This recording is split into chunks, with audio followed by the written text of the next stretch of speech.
This is my graciously wonderful audience that is letting me speak for them today. Here are my note cards.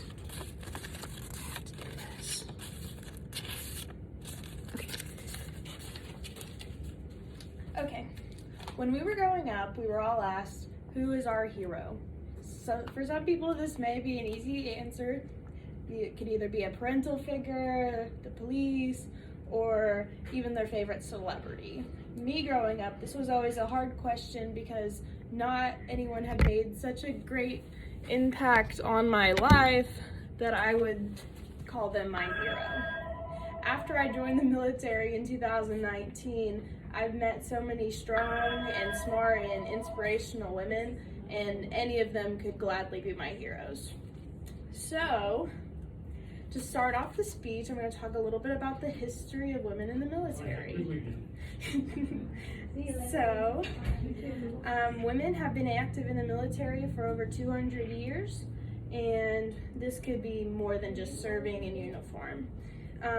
In the beginning, it was not allowed for women to serve in the military or enlist, and during the Revolutionary War, daughters, wives, and mothers would go along with the men into war and do other things such as aid the troops with their laundry, to cook for them, to heal their wounds, and to mend their torn clothes.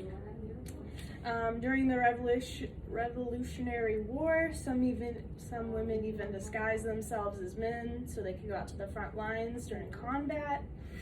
And during the Civil War, almost 20,000 women were involved in the war. 3,000 women served as nurses on the Union Army, and during this time, 1,000 women dressed up as men to fight in the war on both sides. World War I was a notable war because this was the first time that women were actively allowed to serve in the military, and the Navy allowed women to be non-commissioned, non-combative soldiers that served stateside doing clerical work, and they did telephone and radio operating. Now we'll get into the demographics of women in the military. Women have always been outnumbered due to being only allowed to serve since 1948 in all of the armed forces.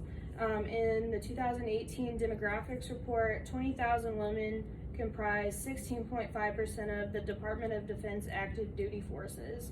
Nearly a third of the members identify themselves as a racial minority, and only 48.7% of the DoD force has been married or is currently married. And then the last topic I'll be talking about is women's impact on the military.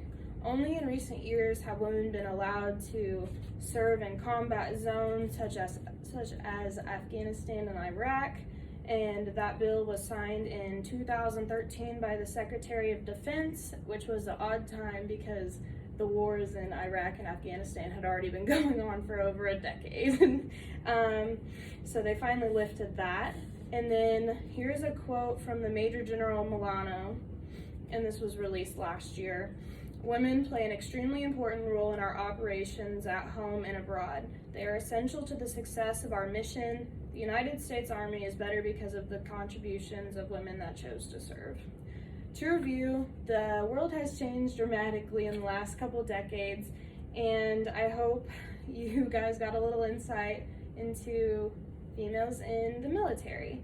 It's important to understand the minority and all of the differences that they make and all the actions they take to make this country safe. Thank you for your time.